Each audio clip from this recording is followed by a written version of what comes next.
예, 안녕하세요. 예, 만나서 반갑습니다. 오늘 날씨가 많이 좀 더워졌죠? 예, 이제 여름 되면 큰일이에요. 여러분은 겨울이 좋아요, 여름이 좋아요? 겨울이요? 여름이요? 예, 그렇게 알아서 사세요. 예. 우리 59페이지 할 차례죠? 중간부터 해야 되죠?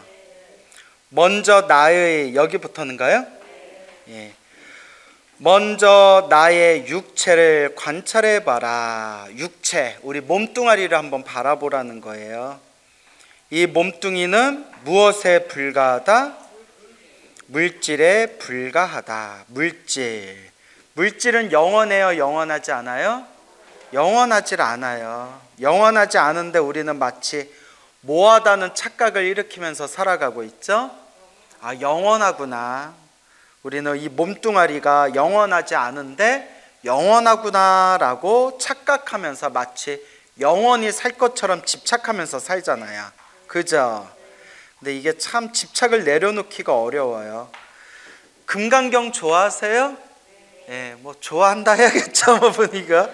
금강경 많이 읽어보셨어요? 맨날 읽어요? 살짝 짜증낸 것 같은데 지금. 아니에요? 예, 금강경 매일 읽어요. 아주 잘하시고 계시는데, 금강경을 제가 참 좋아하라 해요. 금강경, 법화경 참 좋아하는데, 금강경의 핵심이 집착을 놓아라예요. 그렇죠? 무집착, 아상, 인상, 중생상, 수자상, 나다, 내 것이다 집착하는 걸 다 내려놓으라는 거예요. 근데 저도 금강경 정말 많이 읽었거든요. 근데 금강경을 읽으면 막 마음이 편안해져요. 그죠? 이상하게 금강경을 읽으면 마음이 편안해져요. 법화경을 읽으면 막 불심이 충만하는 느낌이 들어요. 혹시 법화경 사경하는 분들 계시죠? 법화경을 사경하거나 법화경을 공부하면 불심 충만, 부처님을 향한 마음이 막 충만해지는 게 느끼고, 금강경을 독송하면 마음이 편안해지는 게 느껴져요. 근데 금강경의 핵심이 집착을 놓아라 라는 뜻인데, 핵심이 집착을 놓아라 라는 뜻인데, 아무리 금강경 읽어도 집착이 놓아져요, 안 놓아져요? 안 놓아져요. 저도 금강경을 많이 읽고 정말 금강경의 가피도 많이 받았지만, 정말 우리가 수행하면서 이 집착을 내려놓기가 쉽다, 어렵다? 어려워요. 그래서 제가 늘 똑같은 얘기지만 자꾸 뭐 하는 수밖에 없다? 예, 닦는 수밖에 없다. 자꾸 닦는 수밖에 없다. 그렇죠, 여러분? 물질이 차츰 낡아서 부서지듯이 몸뚱이가 아무리 잘생기고 튼튼하더라도 별 수가 없는 것이다. 영원하다, 영원하지 않다? 영원하지 않구나. 만리장성을 쌓은 진시황도 한 줌 흙으로 바뀌었고, 그 잘났던 김일성도, 여기 갑자기 힐성형 얘기가 왜 나오죠? 우리 김일성. 그래, 이 김일성도 마침내 죽어 누구 앞으로 가버렸다? 염라대왕 앞으로 가버렸다. 아, 김일성은 어디에 태어났을 것 같아요? 지옥. 그렇죠. 제가 김일성은 지옥에 태어났겠죠. 혹시 김일성 좋아하시는 분 계세요? 예, 다행히 안 계시네요. 예. 그렇죠. 죽은 뒤에 내가 가져갈 건 뭐밖에 없다? 업밖에 없다. 죽은 뒤에 내가 가져가는 건 업밖에 없어요. 그렇기 때문에 살아생전에 부귀영화를 누렸다 하더라도 영원할 수가 없고, 죽어서 내가 가져갈 수 있는 것은 뭐밖에 없더라? 업밖에 없더라. 그러니까 우리가 지금 살아가는 이 모습이 다 전생에 지었던 내 업보대로 사는 거래요. 여러분, 다 눈을 감고 자기 삶을 한번 뒤돌아보세요. 내가 살아가면서 좋았던 일, 싫었던 일, 기뻤던 일, 슬펐던 일 다 누가 지은 업보다? 내가 지은 업보다. 어때, 정신이 바싹 드세요? 예, 그러니까 이번 생에 남는 건 뭐밖에 없어요? 예, 수행하고 복을 짓고 공덕을 닦는 것밖에 없다. 그렇죠, 여러분? 우리가 이번 생에 정말 잘 지어야 돼요. 정말 잘 닦고 잘 복을 지어나가야 됩니다. 여러분들 이번 생에 복 많이 짓고 있어요? 왜 대답조차 없어? 예? 별로? 예. 어때요? 공덕 잘 짓고 있는 것 같아요? 아니요? 예, 그래요. 노력해요? 뭔가 분위기가 이상한데 지금? 분위기가 왠지 서로 어색해진 느낌 같지 않아요? 예, 자꾸 닦아야 돼요. 그렇죠. 여러분들이 매일매일 나무아미탑을 연불하고 관세음보살을 연불하고 지정보살 연불하고 아까 금강경 매일 읽는다는 분 계셨죠? 매일 금강경 독송하고 법화경 사경하고 지장경 읽고 외우고 이게 다 무엇으로 지금 쌓이고 있다? 예, 다 공덕으로 쌓이고 있는 거예요. 그렇죠 여러분? 다 공덕으로 쌓이고 있습니다. 나의 정신 또한 다를 바가 없다. 아무리 정신력이 뛰어난 사람이라 할지라도 변천하는 생각을 멈추게 할 수는 없다. 변천, 끊임없이 변하는 것, 끊임없이 움직이고 변하는 것을 멈추게 할 수 있다 없다? 멈추게 할 수 없다. 생각은 끊임없이 흘러가고 있다는 거예요. 한 생각이 일어나서는 잠시 머물다가 달라지고 사라져가는 생주이멸. 생겨나고 주는 뭘까요? 머무르고 이는 뭘까요? 변화되어지고 달을 이자에 달라지고 변화되어지고 멸은 뭘까요? 사라지고 생겨나고 머무르고 달라지고 소멸하는 흐름이 계속 반복되고 있는 것이다. 인간으로 치면 이걸 뭐라고 표현할까요? 그렇죠. 생로병사. 태어나고 늙고 병들고 뭐예요? 죽어요. 죽은 뒤에 끝이에요? 아니에요? 죽은 뒤에 끝이 아니에요. 늘 제가 이야기하지만 우리 부처님이 분명히 말씀하셨죠? 태어나고 죽고 태어나고 죽고 누가 지은 업보 따라? 내가 지은 업보 따라 이 윤회가 끊임없이 반복되어진다. 언제까지? 번뇌망상이 다 소멸할 때까지. 번뇌망상이 다 소멸할 때까지 내가 지은 업보 따라서 태어나고 죽음을 반복해야 된대요. 그럼 여러분들은 전생에 복을 많이 진 것 같아요? 안 진 것 같아요? 안 진 것 같아요. 그러면 여러분들은 다음 생에는 더 좋은 몸을 받을 것 같아요? 안 받을 것 같아요? 받을 것 같아요. 자신만만하다 이번에는. 나만 났으니까? 그러다 한 방에 훅 가요. 예? 나도 자신할 수가 없는데 자꾸 우리가 복과 공덕을 지어야 돼요. 육체와 정신으로 구성된 나는 무엇과 무엇으로 구성되어 있어요? 육체와 정신. 그래서 불교 교리에서는 오온으로 이루어졌대요. 무엇으로 이루어졌다? 오온. 5가지의 쌓임으로 이루어졌대요. 그 5가지 쌓임을 오온이라고 부르는데 그 오온이 반야심경에 나오는 색수상행식. 이 색수상행식을 딱 2개로 나누면 무엇과 무엇이다? 육체와 정신을 뜻하는 거예요. 나라고 할 때 나는 무엇과 무엇으로 이루어져 있더라? 육체와 정신으로 이루어져 있는데 육체와 정신은 영원하다, 영원하지 않다? 영원하지 않다. 그게 핵심입니다. 영원하지가 않다. 그 나라는 것은 끊임없이 변하다가 사라져버리는 무상하고 허망하기 짝이 없는 존재이다. 영원하지 않다는 거예요. 그런데 이 무상한 나를 대단한 것이냐 내세우고 있으며 고통만 따를 뿐 유독 나 잘났다라는 생각으로 살아가는 사람들이 있죠. 나 잘났다, 나다, 내 것이다 착각하면서 살아가는 사람들이 있죠. 그렇죠. 그래서 사람은 기본적으로 저를 포함해서 여러분들이나 이 세상 사람들은 번뇌망상이 사라지기 전까지는 그냥 자기 잘난 맛에 사는 거예요. 무슨 맛에 산다? 자기 잘난 맛에 살고 있어요. 그렇기 때문에 우리가 금강경을 외운다든가 반야심경을 외운다든가 금강경 반야심경의 핵심이 공이에요. 공사상. 무슨 사상? 공사상이에요. 본래 텅 비었다. 그러니까 끊임없이 자기 자신을 비워야 돼요. 비우고 비우고 비우면 비운 자리가 본래 어떻다? 꽉 차 있다. 이게 진공묘유예요. 따라해보세요. 진공묘유. 진공은 참진자의 빌공자. 참으로 비어 있으면 묘하게 우리 중생의 이 생각을 완전히 이 생각으로 헤아릴 수 없는 묘하게 있을 유자 꽉 차 있다는 거예요. 그게 바로 무엇이다? 진공묘유. 참으로 텅 비어 있으면 텅 빈 그 자리가 사실 뭐하다? 묘하게 있다. 꽉 차 있다. 그래서 이걸 어느 스님께서는 진공묘유를 4글자로 뭐라고 멋들어지게 번역했냐면 다 들어보신 표현이에요. 텅 빈 충만이라고 표현했어요. 텅 비어 있으니 꽉 차 있다. 충만하다. 텅 빈 충만. 그래서 자기 내면이 충만하지 못한 사람들이 자꾸 잘난 체를 한대요.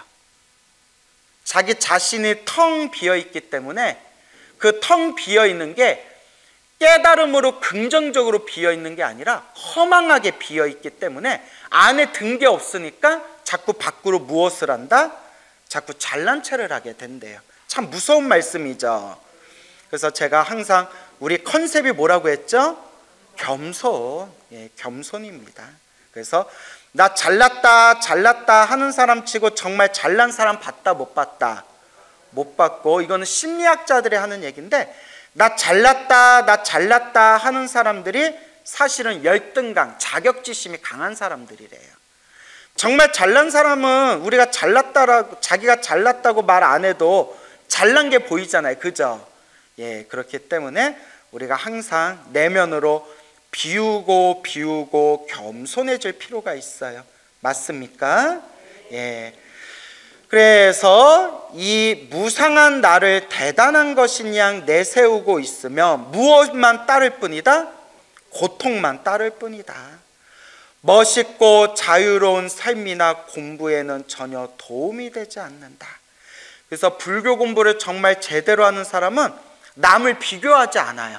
남과 비교하지 않습니다. 누구한테 집중하기 시작한다? 자기 자신한테 집중하는 거예요. 여러분, 백날 남하고 비교하고 백날 남 욕하고 백날 남 비판해봤자 내 자신을 바라봤을 때 내가 더 도움이 돼요, 안 돼요? 안 돼요. 아무 도움 안 돼요. 남 비교하고 분별하고 남 욕할 시간에 차라리 무엇을 한 번 더 하는 게 낫다? 염불 한 번 더 하는 게 낫다. 그렇죠, 여러분? 그래서 불교 공부가 깊어지면 남을 바라보는 눈이 점점 사라지고 누구를 바라보게 된다? 자기 자신을 바라보게 된다. 이렇게 우리가 평생 자기 자신을 바라보고 자기 자신을 닦는 마음으로 평생 우리가 수행해야 돼요. 그래서 옛날 큰 스님이 자기를 바로 봅시다 라고 표현하셨어요. 자기를 바로 봅시다. 여러분은 자기 자신을 잘 보고 있는 것 같아요? 못 보고 있는 것 같아요? 그렇죠. 여기서 잘 보고 있어요 하면 그게 아상, 인상, 중생상, 수자상이에요. 그렇죠. 자기 자신을 잘 바라보도록 노력해야 돼요. 그렇죠? 근데 잘 돼야 안 돼요? 맨날 안 돼. 잘 되는 게 없어. 그러므로 정말 잘 살고자 하는 사람은 무엇부터 없애야 된다? 아상, 나 잘났다라는 아상부터 없애야 된다. 나다, 내 것이다라는 아상부터 없애야 된다. 아상을 없애는 공부. 아상, 나라는 생각, 나에 집착하는 생각, 내 것이라는 생각. 아상을 없애는 공부, 그것이 바로 무엇이다? 절이다. 내 신체의 가장 윗부분인 내 머리, 이마를 어디다 갖다 대는 거예요? 땅바닥에, 세상에서 가장 낮은 땅에다가 가장 내 몸의 가장 높은 부분을 갖다 대는 거예요. 내 자신을 굽힌다. 저의 가장 높은 머리를 불보살님의 가장 낮은 발 아래 받치고 절하옵니다. 내 자신을 비웁니다. 저를 낮춥니다. 저를 바칩니다. 이게 아상을 없애는 공부예요. 근데 중생의 번뇌와 망상은 희한해요. 절을 하는 게 나를 비우고 나를 낮추고 아상을 없애기 위해서 절을 하는데, 절을 많이 한 사람은 또 내가 절을 많이 했다라는 아상이 생겨요. 내가 3000배 했다, 내가 1만 배 했다, 내가 지금까지 절을 합쳐가지고 몇십만 배, 몇백만 배 절을 했다라는 또 아상이 생겨요. 참 희한하죠. 그래서 중생의 이 번뇌망상이 참 희한해요. 빈틈이 없어요. 그래서 오히려 공부하면 공부했다라는 상이 생겨요. 그래서 제가 아시는 선배 스님이 계신데 공부를 안 해요. 얼마나 공부를 안 하는지 지독하게 공부를 안 해요. 그래서 그 선배 스님한테 물어봤어요. 스님 왜 이렇게 공부를 안 하세요? 했더니 뭐라고 하는지 아세요? 예, 공부하면 아상이 생길까 봐 공부 많이 했다는 상이 생길까 봐 공부를 안 한대요.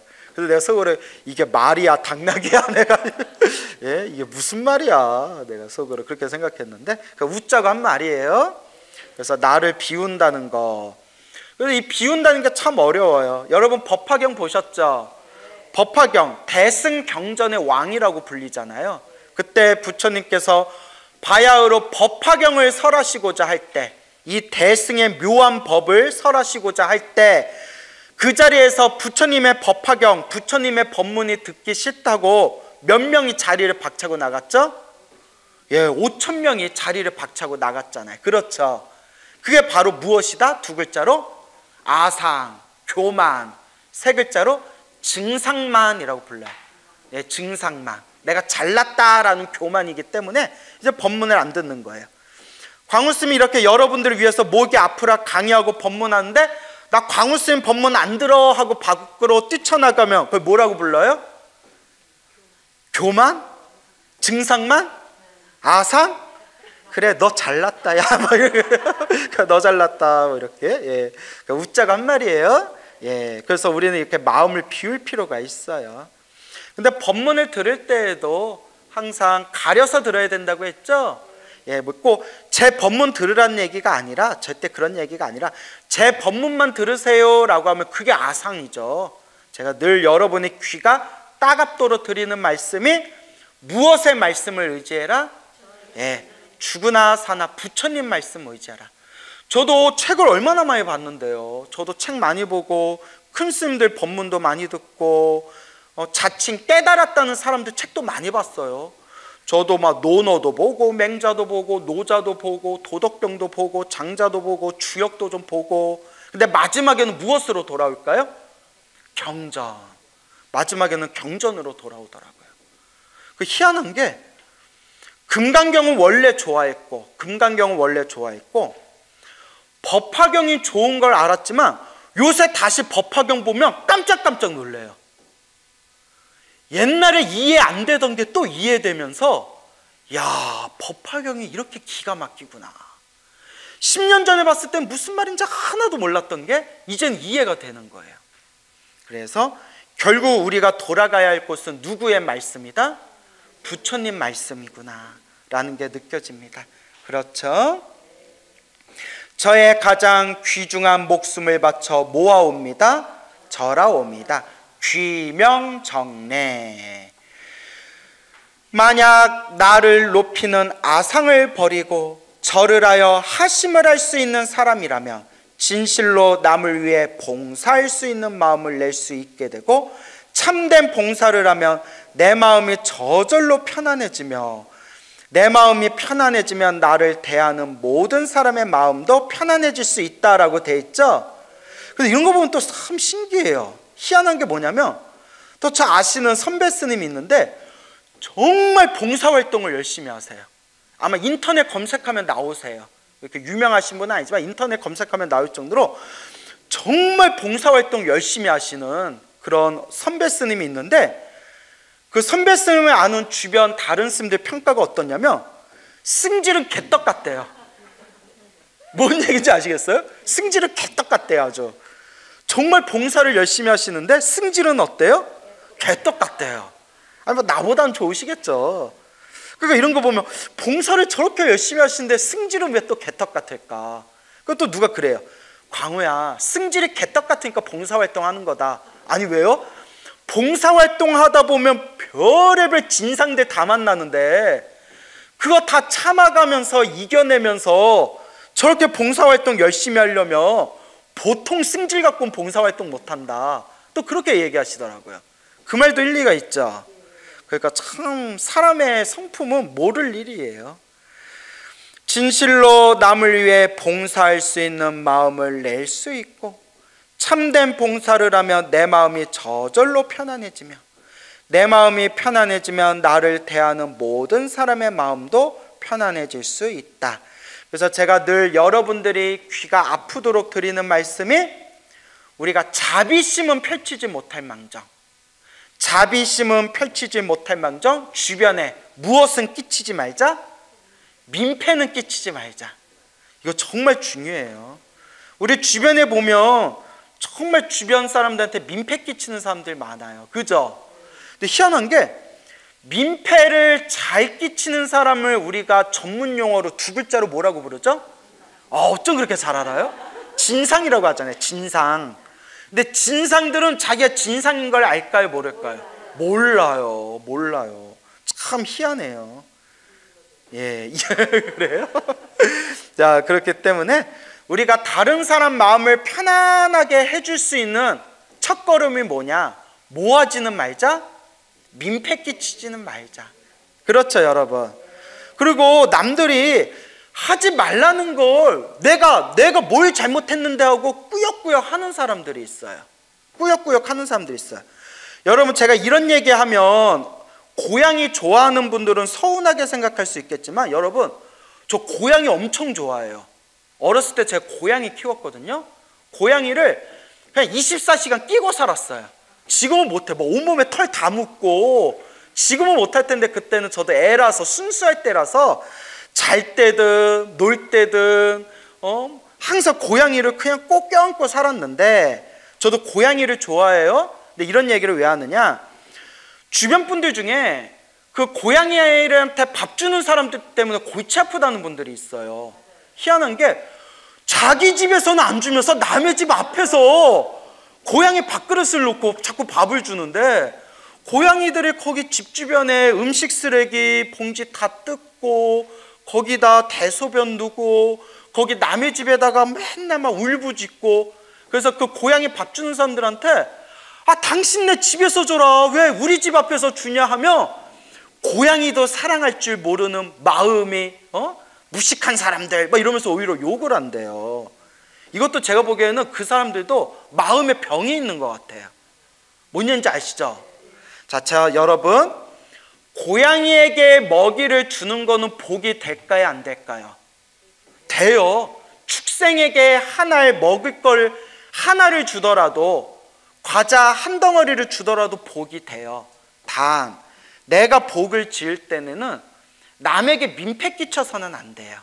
이거 상식적인 얘기 아닌가요? 예, 남에게 민폐 끼치면서까지 내가 내 복 짓고 내가 다른 생명을 사랑하는데 니들이 나쁜 놈이다 하는 게 이게 또 다른 의미의 아상이에요. 나만 잘났다라는 생각. 그렇기 때문에 저도 고양이를 사랑하지만 여러분, 제가 출간 지 25년이 됐잖아요. 저 20여 년 전에만 하더라도 다람쥐가 있었어요. 요새 산에 가면 다람쥐를 볼 수가 없어요. 여러분, 다람쥐 요새 본 적 있어요, 없어요? 없어요. 저 25년 전만 해도 산에 가면 다람쥐 많았거든요. 그게 다 막 청설모라고 있죠. 청설모, 산에 사는 산고양이, 이런 것 때문에 완전히 그냥 새들하고 다람쥐 같은 게 지금 다 사라져가고 있다고 그런 얘기를 들은 적이 있어요. 그러니까 이게 참, 저도 고양이를 사랑하지만 참 이런 거 보면 이걸 어떻게 해야 우리가 이 생태계의 균형을 맞출 것인가, 참 여러 생각이 들어요. 하지만 중요한 거는 복 짓는 거는 좋다. 하지만 누구에게 민폐 끼쳐서는 안 된다? 남에게, 주변 사람들에게 민폐 끼치면서까지 하는 거는 복을 짓는 게 아니다. 오히려 복을 감할 수도 있다. 그러니까 복을 짓는 건 지혜롭게 지어야 된다라는 걸 명심하시기 바랍니다. 알겠죠? 이렇게 하여 일체 사람을 편안한 세계로 인도하면 대복전, 곧 큰 복밭을 만들어낼 수 있게 되는 것이다 라고 나오죠. 그러니까 내 주변 사람들, 내 주변에 있는 사람들을 먼저 편안하게 해주는 거, 그게 복 짓는 첫걸음이라는 거예요. 그래서 우리 주변에 보면 꼭 말 한마디를 하더라도 사람 기분 나쁘게 말하는 사람들이 있지 않아요? 있죠. 예. 그거 어떻게 참 그거 주둥아리로 뽑아버릴 수도 없고 꼭 그런 사람도 있어요. 그런 사람들이 있어요. 근데 나는 그 사람 만나고 싶지 않은데 자꾸 앵겨요. 나 아는 스님 중에도 그런 분이 있어요. 꼭 말을 해도 꼭 저거 왜 저런 얘기를 왜 하지? 할 정도로 꼭 사람 기분을 긁는 분이 있어요. 그러니까 그러다 죽는 거예요? 예? 그러다 죽어야지. 예? 말이 무섭다, 야. 예? 자, 그렇기 때문에 예, 참 이게 인생사 살다 보면 희한한 사람들이 많아요. 그죠? 그렇지만 이제 중요한 게 나를 바라봐야죠. 누구를 바라보자? 나를 바라보자. 나를 바라보자. 그래서 제가 우리 저기 친한 스님들이 저한테 광우 쓰면 말을 이쁘게 해서 막 좋아 라는 말을 많이 들어요. 말을 이쁘게 해서 좋아. 그러면서 야, 광우 쓰면 말을 이쁘게 하는 걸 넘어서 거의 아첨 수준이다. 야, 너 진짜 너 사회생활 했으면 잘했겠다. 이런 말을 엄청 들어요. 예? 예? 거의 뭐. 그런데 이제 말은 그렇게 해도 좋아해요, 싫어하세요? 좋아하시죠, 누구도. 예, 말을 이쁘게 하는 게 중요해요. 그래서 주변 사람들을 편안하게 해주는 게 중요하다. 그래서 우리가 항상 말을 조심해야 됩니다. 그렇죠? 그래요. 뭐 자꾸 이것도 습관이니까 자꾸 닦아야 돼요. 둘째는 업장소멸. 곧 저를 많이하여 속에 쌓은 업을 비워내고자 합니다. 무슨 소멸? 업장소멸. 그래서 성철 스님 때문에 삼천배가 유행했죠. 성철 스님이 평소에 이런 말씀을 자주 하셨대요. 우리 업장을, 우리 업보를 눈으로 볼 수 있고 절을 할 때마다 내 업장, 내 업보가 소멸하는 걸 내 눈으로 확인할 수만 있다면 이 지구상에 있는 사람들 중에 절을 안 할 사람이 없을 것이다. 그 정도로 이제 절을 많이 하면 업장이 소멸한다라는 이야기가 있죠. 그래서 티베트 불교 아시죠? 티베트 불교는 본격적인 수행에 들어가기 전에 4단계 기초 수행이라고 있어요. 몇 단계 기초 수행? 4단계 기초 수행이라고 있는데 그걸 사가행 수행이라고 해요. 뭐라 부른다? 사가행. 가행정진이란 말 들어보셨어요? 가행정진. 열심히 몸과 마음에 온몸에 힘을 다 쏟아부어서 정진하는 걸 가행정진이라고 하거든요. 그 가행자를 쓰는 거예요. 사가행 수행이라고 있는데 1단계가 뭐냐? 1단계요. 기초 1단계. 절 오체투지 10만 배 하는 거예요. 절 오체투지 10만 배가 1단계 수행이에요. 스승이 봐서 아직도 업장이 많이 남아있으면 2번, 3번, 4번 채워야 된대요. 그 다음에 2단계가 금강살타 진언이라는 100글자로 된 진언이 있어요. 그래서 백자진언이라고도 부르고요, 금강살타 진언이라고도 부르는데 그걸 10만 독하는 거예요. 절을 10만 배 하고 만트라, 참회진언, 금강살타 진언이라는 걸 10만 독을 해야 돼요. 이게 1단계, 2단계예요. 이 업장소멸. 왜 그렇게 업장소멸을 시키냐? 절을 하고 주문을 외우고 업장을 소멸한 뒤에 수행을 하면 수행이 훨씬 술술 수행이 잘 된다는 거예요. 그래서 성철 스님께서도 신도들한테 처음부터 참선을 시키는 게 아니라 아비라 기도라고 해가지고, 아비라 기도 들어보셨어요? 아비라 기도. 그래서 아비라 기도라고 해가지고 108참회, 예불 108참회문 하고 그 다음에 능엄주 외우고 그 다음에 장괴합장이라고 무릎 꿇은 상태에서 허리를 세운 장괴합장 자세로 법신진언, 옴 아비라 훔칸 스바하, 이걸 30분 이상 하는 거예요. 그래서 그걸 그렇게 하면 한 번 하는데 1시간 반 정도가 걸리는데 1시간 반에서 2시간 정도 걸리는데 그걸 하루에 6번 하는 거예요. 하루에 6번, 1시간 반 정도 걸리는 걸. 자, 그렇기 때문에 우리가 이 업장을 소멸한다는 게 참 중요합니다. 업장을 소멸한다는 거. 우리가 시작 없는 옛적부터 지금까지 살아오면서 얼마나 지은 업보가 많을 것인가. 그 정성스럽고 간절한 마음으로 내 업장, 내 업보를 소멸해 나아가는 것. 이게 바로 우리가 수행하는 첫걸음이 되겠습니다. 그래서 업장 소멸, 저를 많이하여 속에 쌓은 업을 비워내고자 합니다. 예수님이 말씀하시기를 이 몸은 돌아다니는 변소요 구정 물통이다라고 하셨다. 실로 그러하다. 아무리 얼굴을 예쁘게 꾸미고 화장을 했다고 해도 알고 보면 추하고 더럽기 짝이 없는 것이 우리의 몸뚱아리이다. 가죽 피대 속에는 피와 고름과 때와 똥 오줌으로 가득 채워져 있다. 와, 말 살벌하게 한다. 그렇죠? 우리 뱃속에는 다 똥오줌이 가득하잖아요.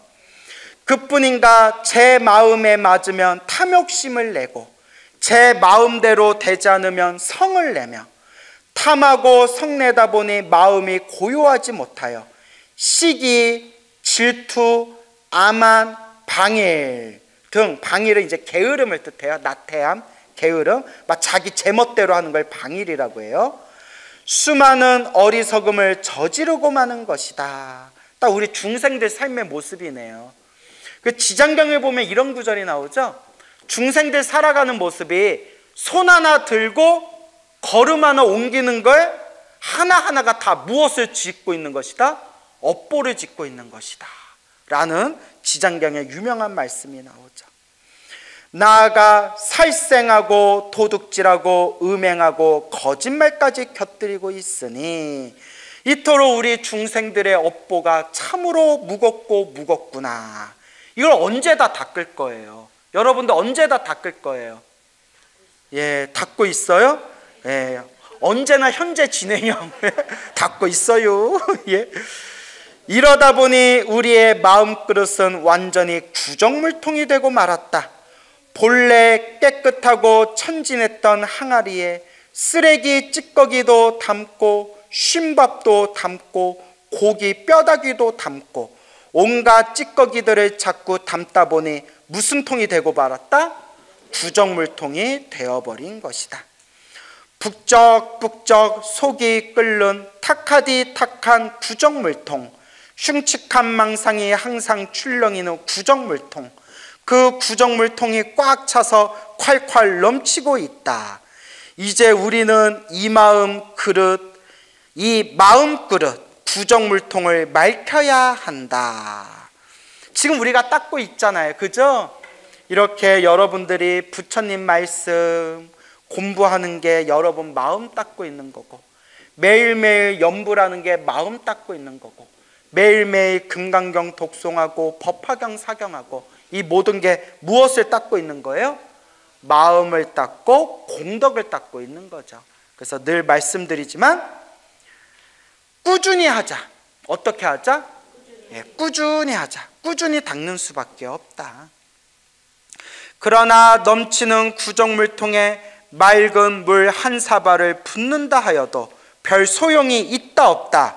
없다. 너무 더럽기 때문에 물 한 사발 정도 붓는다고 해서 별로 소용이 없다. 맑히려면 구정물통을 넘어뜨려 쏟아버려야 한다. 그러니까 한번 내가 팍 깨지는 맛이 있어야 돼요. 한번 내가 와장창 하고 깨지는 맛이 있어야 됩니다. 그렇게 깨지면서 더 큰 그릇으로 채워지고 만들어지고 더 커진 그 그릇에 새로이 맑은 물을 담아낼 수가 있는 겁니다. 그렇지만 배가 크고 모가지가 작아 넘어뜨려 쏟아봐도 속의 것이 잘 나오지를 않는다. 이제 별 도리가 없다. 오직 한 바가지 맑은 물을 붓고 흔들면서 냅다 쏟고, 한 바가지 물을 붓고 냅다 쏟고, 오로지 거듭거듭, 제가 늘 말씀드리는 꾸준히 거듭거듭 꾸준히 뭐 할 수밖에 없다? 반복할 수밖에 없다. 여러분, 기도가피는 왕도가 없어요. 스님, 어떻게 해야 기도가피를 더 빨리 받을까요? 어디서 기도해야 더 빨리 받을까요? 무엇을 해야 더 빨리 받을까요? 무슨 짓을 해야 더 빨리 받을까요? 이거 백날 찾아봤자 답이 있다 없다? 없어요. 저도 다 해봤어요. 그런데 어떻게 해야 효과 빨리 볼까라는 그 마음이 망상이었더라고요. 어떻게 해야 효과를 빨리 볼까 그 마음이 망상이더라. 결론은 뭐밖에 없다? 꾸준히. 그리고 제가 늘 강조했던 거 뭐였어요? 그렇죠. 간절하게. 그 간절함이에요. 그 간절함이 부처님과 나 사이의 주파수가 딱 맞아떨어지게 합니다. 간절함. 그래서 여러분, 간장을 먹어도 어디서 만든 간장을 먹어요? 절에서 만든 간장. 그래서 간절함. 제 말 너무 신경 쓰지 마세요. 그러니까 기도하면서 왕도를 바라지 말아라. 스님, 이렇게 하면 효과가 더 빠를까요? 저렇게 하면 효과가 더 빠를까요? 이렇게 하면 제가 더 빨리 가피를 받을까요? 저렇게 하면 제가 더 빨리 가피를 받을까요? 그런 거 없더라. 저도 다 해봤어요. 없어요. 오직 간절함. 부처님, 나 죽어요. 그 간절함. 예, 그래요. 뭐 오버하신다요. 그래요. 살려주세요. 예, 그 간절함이에요. 알겠죠? 예, 그 간절함. 예. 바로 이와 같은 반복 작업이 바로 무엇이다? 절이라는 거예요. 그래서 간절하게라는 뜻이 있어서 우리가 부처님한테 절한다 할 때 절이라고 표현한다. 아시겠죠? 간절하게, 정성스럽게 절을 하는 거예요. 그 반복 작업이 절이다. 그래서 이 절이 내 허리를 굽혀서 부처님께 발 아래 이마를 갖다 대는 그 절이기도 하고, 더 깊이 들어가면 간절함을 뜻한다. 부처님이나 관세음보살님을 간절히 찾는 것은 맑은 물을 붓는 것이고, 절하며 엎어지는 것은 구정물통을 흔들면서 찌꺼기는 쏟아내는 것이다. 절하고 염불하고 기도하다 보니까 어느새 내 마음이 닦이고 닦여서 맑아져 있더라. 그러니까 간절하게 해야 돼요. 간절하게. 기도 열심히 했는데 갚이 못 받았다는 사람들 이렇게 얘기 나눠보면, 이렇게 대충 얼굴 보고 대화 나눠보면 딱 답이 나와요. 이 사람이 정말 기도 열심히 했나 안 했나 보면 알까요, 모를까요? 다 나와요. 전문 용어로 견적 나와요. 아, 진짜예요. 기도를 정말 간절하게, 정말 기도를 꾸준히 열심히 하는 사람들은 얼굴에 에너지가 달라요. 여러분, 기도 열심히 할 때 오랜만에 사람들 만나면 야, 너 얼굴 되게 밝아졌다 라는 얘기 들어요, 못 들어요? 듣죠? 그러니까요, 일반인들도 알아요. 얘 뭐가 분위기가 달라졌는데? 그래요. 저 사람들이 저한테 어머, 스님은 어쩜 이렇게 피부가 좋으세요? 이런 말 많이 듣거든요. 여러분, 얼굴 피부는 빙산의 일각이에요. 내 몸뚱아리 피부 보면 깜짝 놀랄걸요? 내 스님들 별명이 내 순두부였어요. 순두부. 같이 코로나 전에 목욕탕 가면 저게 왜 허연 덩어리가 왔다 갔다 한대요. 저 왜 순두부 덩어리가 왔다 갔다 해서 보면 광우스미 왔다 갔다 한대. 내가 이게 진짜 보여줄 수도 없고, 내가 한번 보여주고 싶어, 내가 내 피부를. 근데 그건 너무 오버인 것 같고요. 그게 다 무엇을 열심히 하면 그렇게 된다? 기도를 열심히 하면 이렇게 피부가 뽀얗게 돼요. 수리수리 마수리 수수리 사바 정구업진언 수리수리 마수리 수수리 사바. 근데 자기가 기도 열심히 안 해놓고 일이 풀리니 안 풀리니, 가피가 있니 없니, 그런 말 하면 돼요, 안 돼요? 정말 간절하게 해봐라. 1시간, 2시간, 3시간 한번 간절하게 해봐라. 그래서 스님, 어떻게 해야 조금만 기도해도 효과를 빨리 볼 수 있을까요? 라는 그 마음부터 버리세요. 그게 도둑놈의 마음입니다. 왜 찔려요? 갑자기 웃어요. 예. 자, 우리는 누구나 그런 도둑 같은 마음이 있어요. 그래서 저도 그런 효과가 큰 방법을 찾아봤지만 그런 방법이 있더라 없더라? 없더라. 결국은 어떻게 해야 된다? 간절하게 꾸준하게 해야 된다. 좋은 일이 생기면 다행이고 나쁜 일이 생기도 내가 지은 업이구나 라는 마음으로, 업장소멸의 마음으로, 공덕을 닦는 마음으로 닦아 나아가는 것이다. 그렇다고 하여 몇 번의 절로서는 속에 묵은 찌꺼기를 다 비워버릴 수는 없는 것이기 때문에 거듭거듭 절할 것을 옛 스님들은 강조하셨다. 절을 할 사람은 절을 하고, 금강경할 사람은 금강경하고, 법화경할 사람은 법화경하고, 지장경할 사람은 지장경하고, 나무아미탑을 염불할 사람은 염불하되 거듭거듭 꾸준하게 간절하게 해야 된다. 적어도 108배, 1000배, 3000배, 5000배, 1만 배의 절을 하도록 하신 것이다.